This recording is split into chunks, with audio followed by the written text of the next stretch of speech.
Hey everyone, this is Christine with LeftSideArt. Today I am going to be making a mixed media board. I am starting out by using a thinlet die that I had found on Amazon for a couple of dollars. No name brand to it, and it's just a girl with a dress that has some butterflies cut out and embossed throughout it. I'm using my Sizzix die cutter, and the paper pad I'm using is Classy Copper by DCWV 12 by 12 pack.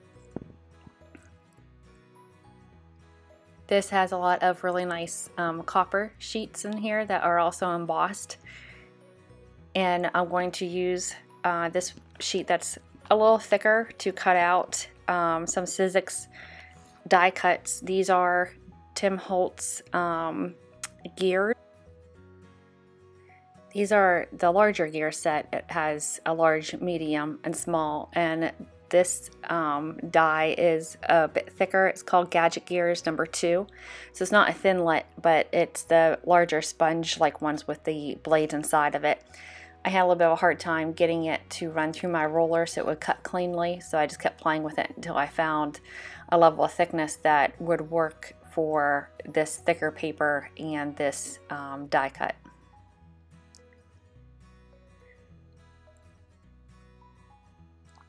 I'm also going to use another Sizzix die. This is actually a thinlet, and it comes with 22 gear pieces in here, and it's called Gear Head.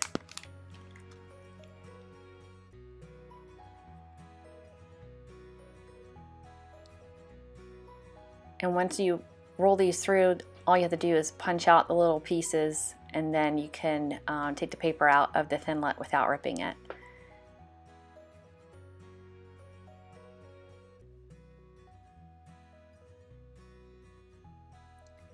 Now I have my canvas board, and I am just applying gel medium to it with a brush and laying down Tim Holtz tissue paper just to break up some of that white background and get my board started. This is a generic art board, canvas board. It's 8 by 10.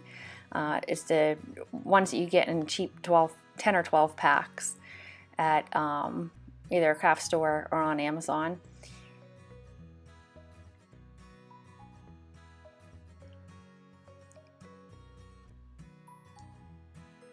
Now I'm just taking some white paint. This is just cheap white acrylic paint by Art Deco, or excuse me, Deco Art.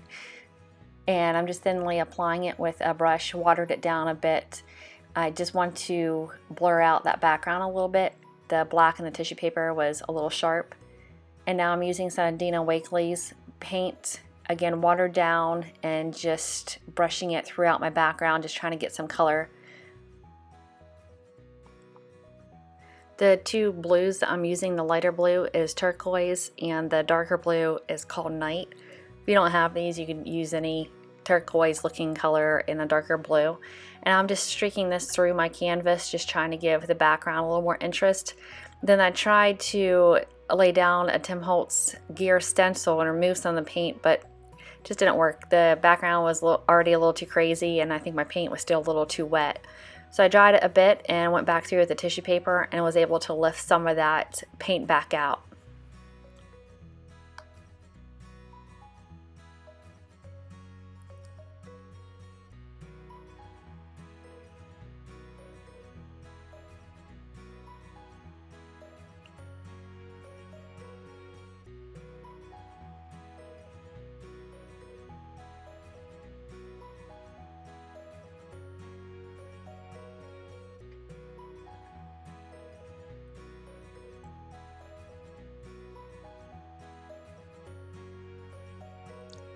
Now I'm just going through with that same dark blue and applying it through my stencil just to darken up the background corners a bit and give it a little bit more contrast to what I currently have.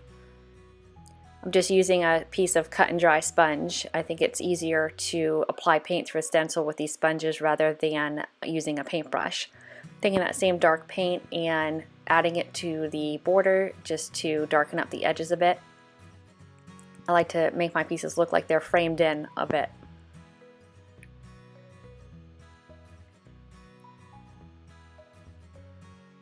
Now we have our background done, I'm going to start working on my focal point. And I wanted to incorporate the gears and the girl, of course, but I wanted to also maybe add in a few more embellishments to tie everything together. These are scraps of an old book that I have, and I'm just applying them with some gel medium on the backs and the fronts of the pieces of paper.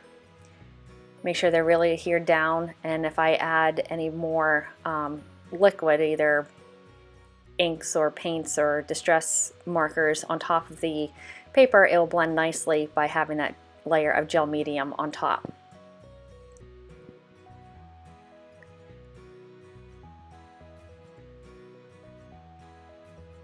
This is just a regular cardstock tag that I have and a piece of corrugated cardboard. I'm just going through and distressing them up a bit with a darker blue to try to add in the color from my focal into my background. Now I'm taking a little bit of copper paint, which I didn't shake up first, and that's why it was bright orange, but after you shake it up, the paint mixes and you get a really nice copper color. This is just a generic craft paint that I had, and I'm applying it through a stencil that has tiny little dots. I just wanted to add a little bit here and there throughout my background.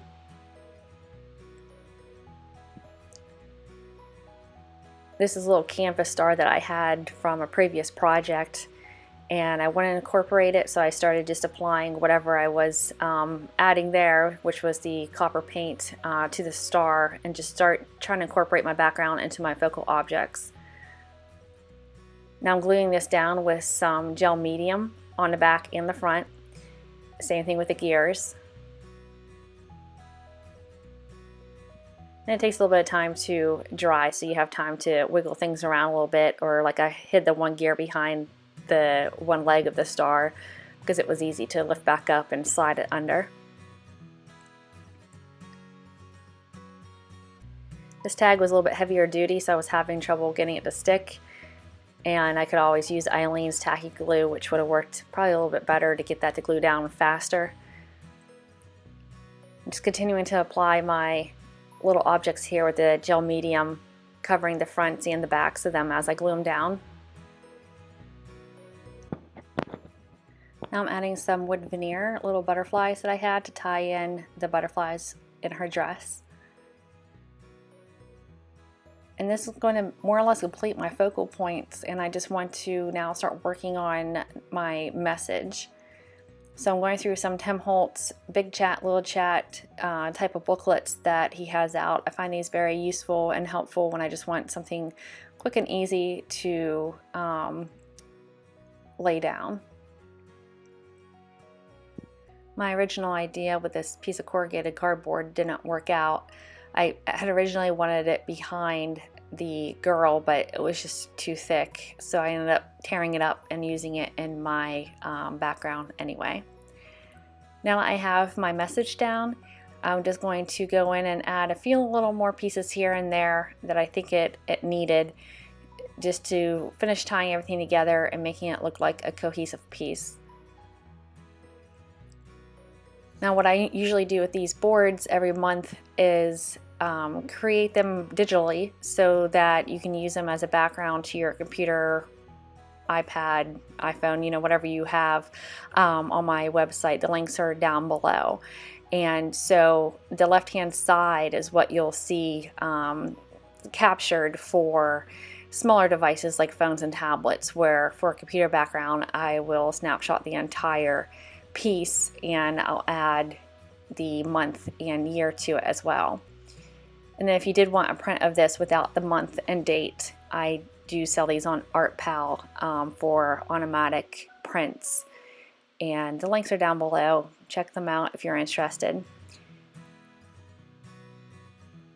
Now I'm just going through with Eileen's tacky glue and gluing down all my heavier pieces and get everything finally assembled the way I like it and the way I want it to look.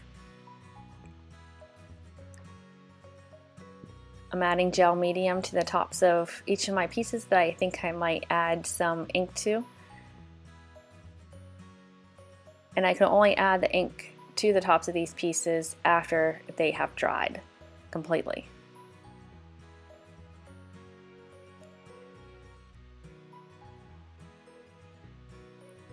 I'm taking some copper wire and winding it up around a pencil and just adding it in a couple different locations for a little bit more of an added interest. I'll have close-ups in the end here so you can check these out a little bit better. Gluing them down wasn't the easiest thing because they are little pieces of metal, so I just used a line of Eileen's tacky glue and they're still sticking. So now I'm adding some rust paste. My rust paste kind of dried out a little bit, but if you just add a small amount of water to it with a palette knife, you can get it to reactivate. And I'm just incorporating the same blue that I had, or a similar blue in the background, to my foreground just to make sure that everything ties together. This rust paste, it feels a little gritty, which I think adds some nice additional texture to the board.